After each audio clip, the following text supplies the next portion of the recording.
Hello everyone, my name is Mike and this is Matrix to Paradise, the channel that I created to document my journey from the Matrix, which is a truck driving job for me, to my personal paradise, which is going to be documenting my adventures and my explorations overseas, starting off with Cambodia. Anyhow, so the last time I talked to you guys, well, I've taken quite a break here, but like 4-day break or 5-day break. Last time I talked to you guys was from Phoenix. I decided to stay in Phoenix for my break, which I needed. I needed to take a break. It was about time, and I was running out of clothes too. I needed to get my clothes washed. So I was in Phoenix. I left on the 12th. Today's the 13th. So I got a load to Texas, a place called New Caney, Texas, which is just a little bit northeast of Houston, right in the Houston metro area, right there. And I picked up a load from Kohler. Kohler with a K, Kohler. Kohler is the company that makes sink faucets, faucets and the stuff for sinks. That's as much as I know. I think there's other stuff they make too, but faucets are the big thing, I think. But anyway, so I'm carrying a bunch. I don't know exactly what is in there, but it's from Kohler, so I'm assuming it's faucets and stuff like that. So I'm here right now. I am in a place called Sonora, Texas, which is right on Interstate 10. Let's see. Well, I don't know how you'd put it. I'm about 200 miles west of San Antonio on Interstate 10. So I'm at the Loves here. I stopped for the night here because I could have went further. I was going to go down to Comfort, Texas, which is just outside of San Antonio, but they have less spots there at the Loves there. And I'd already checked, and they'd already said that there was only some left, because there's an app called Trucker Path, and they tell you based on what people observe when they go on there. They get on the app and they'll say, there's spots here. How many spots? Usually I think there's 3 different categories. There's like many spots, some spots, and the lot is full. So they were already on some spots, and I was still another 120 miles away, and I thought, I did my time, because I'm supposed to deliver tomorrow. So tomorrow, anytime until 11 o'clock at night, I can deliver, but I'm going to be there way before that. From here to Houston, it's about a little less than 400 miles, and I'll be there in 7 or 8 hours. So 7 or 8 hours, if I get up early, which I'll probably get up early, probably about 3 or 4 o'clock in the morning, I'll be there before noon, and then I have to go down to south. I'm up on the northeast part of Houston, and I've got a load to pick up when I drop off this one in southwest Houston. So I got to go across and down and pick up a load there that it's going to go up to Topeka, Kansas. And I'm not exactly sure. Well, I can tell you probably here.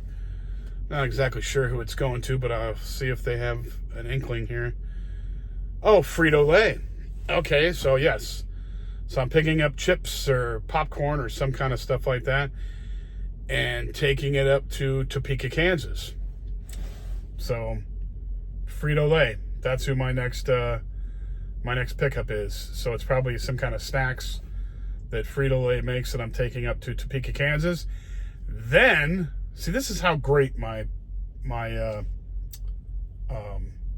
asset manager is. The person who manages me, basically, not as a boss, but manages my affairs pretty much, among others. She's probably got 200 people on her board, but she's awesome. Anyway, she already set me up.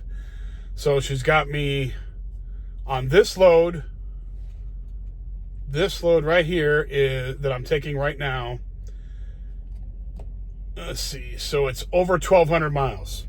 Okay. Just a little bit over 1,200 miles. This next load is over 800 miles. So 845 miles, whatever. So if you do the math, 12 and 8, that's a little over 2,000 miles. And then the next load she has me on is going from Kansas, Edgerton, Kansas, all the way out to Fontana, California. And that is 1,568 miles. So I'm talking over almost, with all the extras and stuff in there added up, I'll have over 3,600 miles for this next coming week. 3,600 miles, that's a lot of money. That's a really good paycheck. It's probably going to be $1,500, $1,600 paycheck, which is wonderful. So she has set me up, and I love her to death for that. That's just awesome. That reminds me, I have to get her a card. I can't forget to do that. I got to get her a card. And send her a gift card too, or something, so she can take her husband or somebody out to go to dinner or whatever. Because she's definitely taking care of me, and I totally appreciate it. But anyway, so that's what I'm doing. That's my update. While I was home, I got to visit my aunties. I have 2 of them there.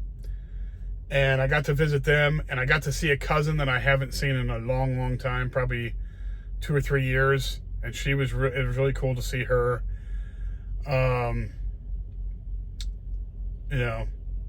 And she's another inspiration. I've talked about her before in this.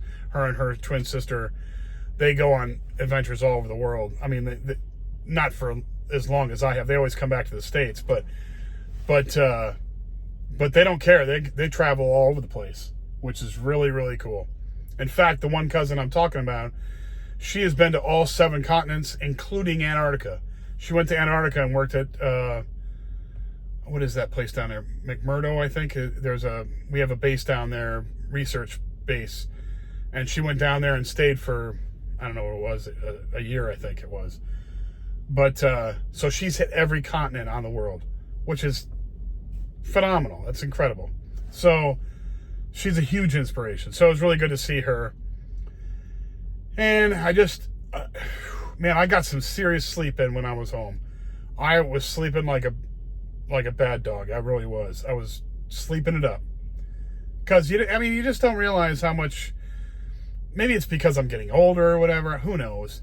But, I'm just, I can run and run and run and run. Then in about, I don't know what it is, maybe it's kind of like a body clock thing where I've kind of got it set where, like, after 6 weeks, I'm kind of like, I'm kind of done. I need to go relax, have some time to myself, be able to sit around and not do nothing for a week or so, or close to a week. I was out of work for 6 days this time, which is totally relaxing. I needed it. So I took care of that. Got some sleep, did some more number crunching, as far as what I want to take. And I was talking about, in my last video about maybe I might want to take off early. But the more I think about it, the more, I'm a realist, and it's hard for me to think that I'm going to, it's hard for me to bank on something that's not there already. Now, there's plenty of options to make money online and do all kinds of stuff like that. Money is the biggest problem. See, money is the thing. So since I have 5 years until I can get Social Security. So, I'm going to turn 57 here this coming year in January. And that's 5 years I'm going to have to cover before I get Social Security. Because when I got divorced, my wife pretty much got more than half of my 401k, and she got half of my pension too, from the post office. So she put a hit in me with as far as retirement is concerned, but I'm still going to be able to. My Social Security can't be touched. So even if I don't make any money online, Social Security will sustain me overseas where I'm planning to go. I won't be living like a I won't be living like a playboy or anything like that. But I mean, I'll be able to sustain comfortably. I won't be living on a park bench or anything. So so I just want to be safe. That's maybe I'm being too cautious, but I just have a hard time banking on things that aren't guaranteed. You know what I mean? So I'll do what I can when I'm over there, but I want to have the peace of mind that I have enough money to sustain me, as long as I'm frugal, of course. I can't be an idiot and go blowing money on stupid crap. But as long as I'm frugal, I should be able to sustain myself with the money that I'm planning on taking.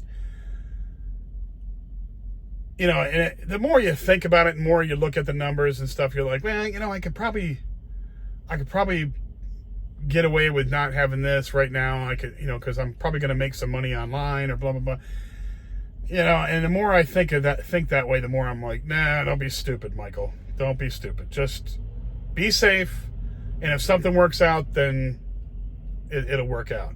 If not, then you're safe. And you won't, because my biggest fear is going overseas, doing my thing, recording my adventures, and then saying, because I've already seen a couple of travel bloggers have to do this, and saying I ran out of money and have to come home and work again. And that's the last thing I want to do.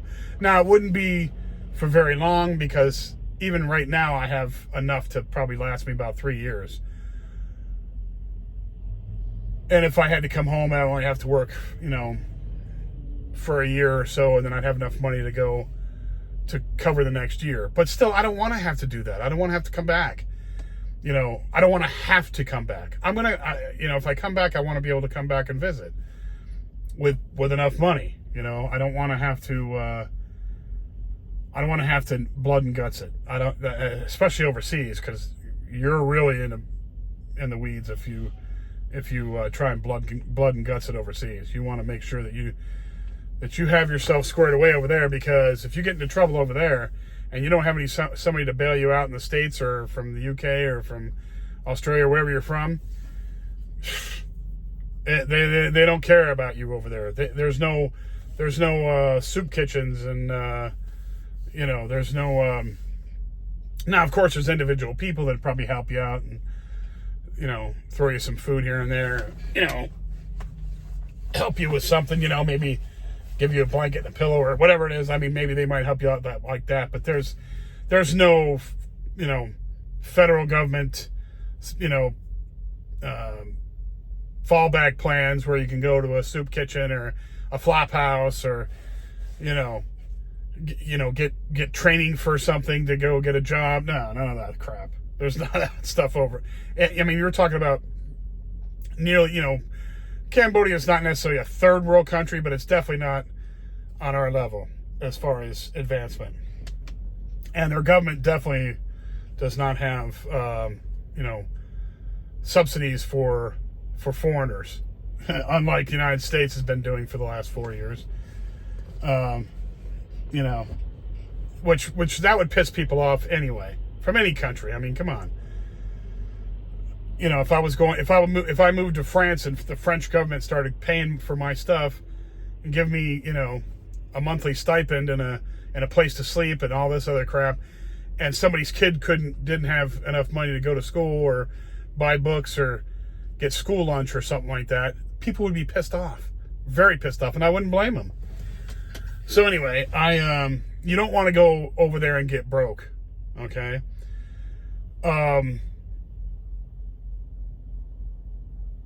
So I have a friend who borrowed some money, and I told him to keep it. Just keep it. You don't have to pay it back. But if I ever need an emergency plane ticket or something, please, help me with that. And he said, okay, so that's cool. So, I mean, he's a good friend of mine. I've known him for, I've known him for over 30 years now. And he's a good guy. But anyway,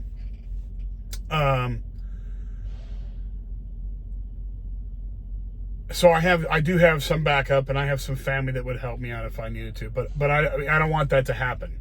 That's not in my plans. I want to be safe. So the whole idea, I think, I've been pondering it and seeing if God was going to drive me in that direction, but I don't think so. I just don't think he wants. He doesn't want that, and I don't want that. I don't think. I'm too cautious to take a chance like that. Everybody's, some people say, well, who dares wins, but, yeah, but you don't dare without a backup. You don't dare without a plan B. You don't just throw everything to the wind unless you absolutely have to. If that's your last ditch, if that's your last ditch thing and you have nothing left after that, and you're going to be rock bottom anyway if you didn't try it, then I can understand. But that's not the case. I mean, I have a good job here, and I'm doing really good as far as the money saving thing is concerned, and the money making thing. So everything's kind of rolling in the right direction, and so I don't think I want to mess with that. I think I just want to be cautious, be smart, and stick it out until I have the money that I think that I should have to take care of things overseas. And, when I get over there, I'm going to be surrounded by expats that are already there. And I'm sure that there are going to be guys over there that are going to be living on a lot less than what I would think they would want to live on. And those people will have tips, and they'll have ideas on how not to spend money, how to save money, where you can get things cheaper, how to get things done without paying, the gringo price, that kind of thing. You know what I mean? So there'll be those kinds of savings too, I'm sure. Because the last time I was there, I talked to people and they were telling me about that. So about different things. So I will talk to all the expats over there and get their ideas, pick their brains for everything. And I'm sure that with the money I'm taking, even if I didn't have expat help, I know that I'll be taking enough, because I know how much things cost over there right now as far as food and what apartments are going for over there, and just the different necessities, and plus you got to think about different things like electricity for air conditioning. Well, I probably won't be spending a whole lot of time at home, a lot. So, and if it's raining out, you probably won't have the air conditioning on, so just open up the windows and not let the rain in, but I'm saying you're going to open up and let the breeze come through, because it's definitely cooler when it rains there. Trust me, I've been there. So, there's different ways, and I probably will spend most of my time outside, going different places, filming things, going to the gym, hanging out with friends that I make over there, because I'll be making friends, definitely. And I'll probably be out, so I won't be spending a whole lot of extra on electricity. That kind of thing is part of it. And there's just a lot of different things that I'll be able to save money on, I'm sure. I am absolutely sure. There's going to be cheaper restaurants, cheaper places to eat. Street food is like all over the place there. And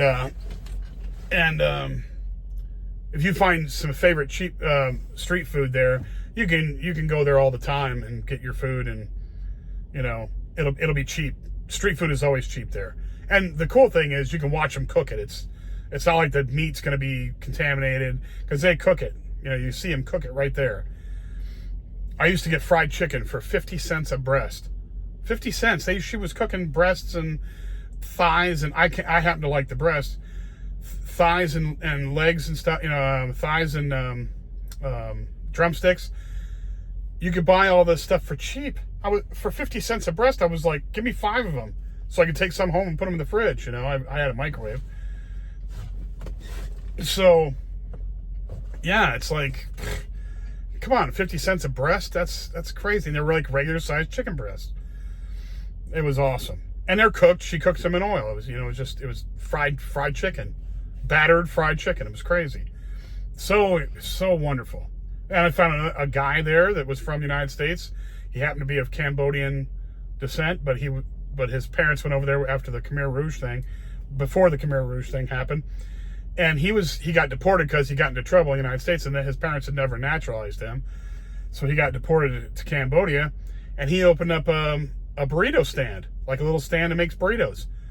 And so I got to eat Mexican food. It was phenomenal. It was awesome. I would never thought I would find Mexican food in Cambodia, but I did. But anyway, so you can get around some certain things that way, and you can find cheaper stuff on the street for food, and plus you go to the markets. I mean, you don't go to a grocery store. You go to the markets there, the open markets.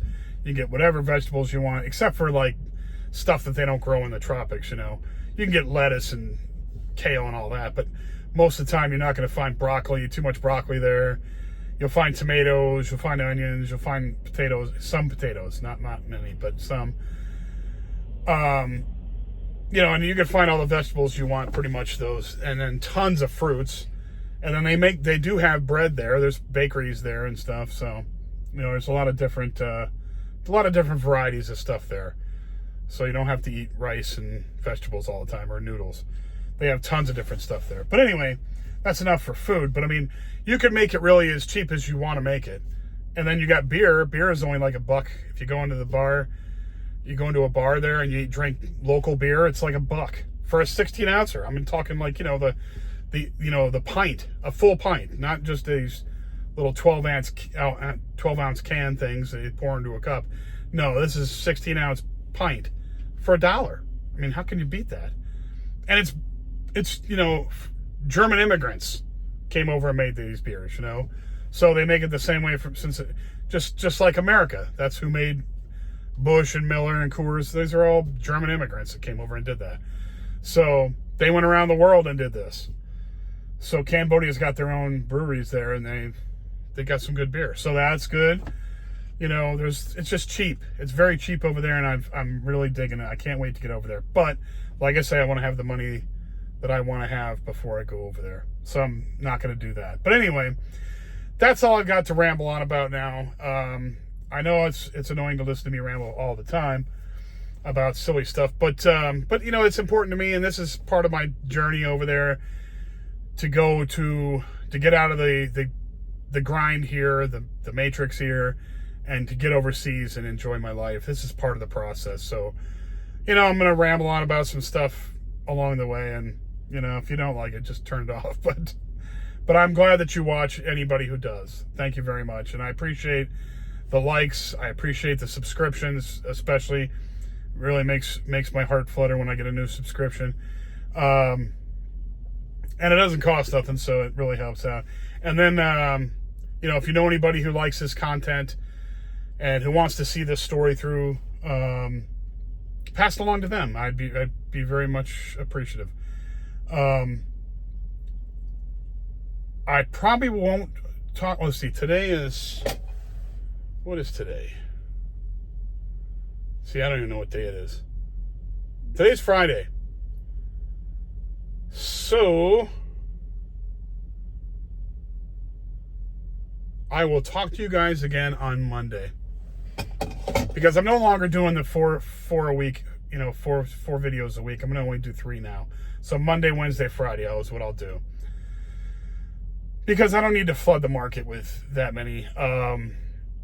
especially when there's not a whole lot to say, except for just give you, I mean, not that I couldn't come up with stuff to say. Of course I could, but I mean, I don't think you want to hear me ramble on about silliness for all the time. It's just, this is pretty much just an update on how it's going, escaping the Matrix. And since I'm in the Matrix right now, this is the Matrix part of it. And I'm just giving you updates on this day to day and how it's coming strategically. Tactically and strategically, basically, is what it is. So it's coming along good in both. Good in both ends. So that's what we're going to do. So I will see you again on Monday. Today's Friday. I'll see you again on Monday. Everybody be safe. Have a good day, and I'll talk to you then. Bye now.